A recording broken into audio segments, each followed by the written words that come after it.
Good morning, my name is Dan Gisselquist. I am a retired Air Force engineer who's been studying in order to make a career change to agriculture. I live in Fauquier County.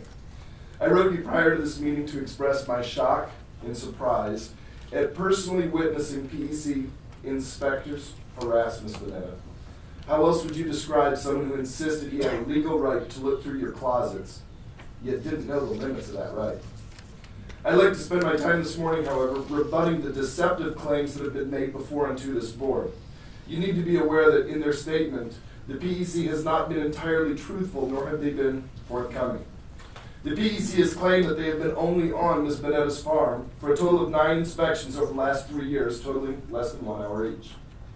While the statement may be true on its face, it is in reality a malicious deception.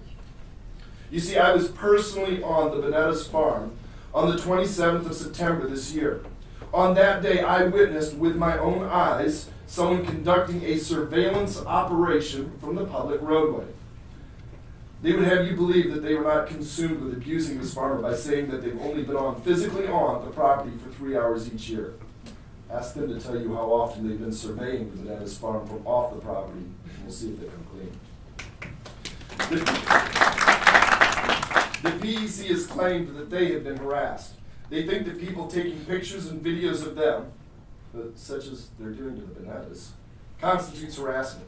Can you believe that? I claim that's hypocrisy. The PEC believes they found evidence that the Bonettas are building a residence on their farm. So let's discuss this real quick. First, I would note that the very same building we are in today has a hot water heater.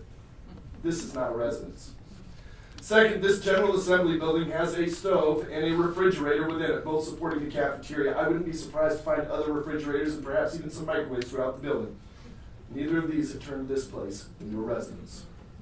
Third, while I can't say for certain of the Virginia Assembly building, I do know that the United States Senate chambers have storage area filled with cots. These do get set up from time to time. Yet I doubt anyone here will argue that the U.S. Senate chambers constitute a residence. Finally, many of the offices here have waiting rooms sporting very lush seating areas. A futon provides a cheap seating area, and yet the PEC believes that this is evidence of a residence. The fact is, none of these evidences is sufficient. That's why, in my opinion, the PEC keeps wanting to look through Ms. Bonetta's drawers and closets. They want to find clothing, clean or not, and they would prefer to find, dare I say, underwear. They believe that should they find underwear on this farm, that they could then prove that the Bonettas have created a residence and not a business. Ladies and gentlemen, if this isn't harassment, I don't know what is. Were someone to come to my property to look for my laundry, or worse, to look for my daughter's laundry, I'd be tempted to meet them with a shotgun in words entirely inappropriate to this forum. Thank you, Dan, Yes, very ma'am. much for your comments. That's Ronad.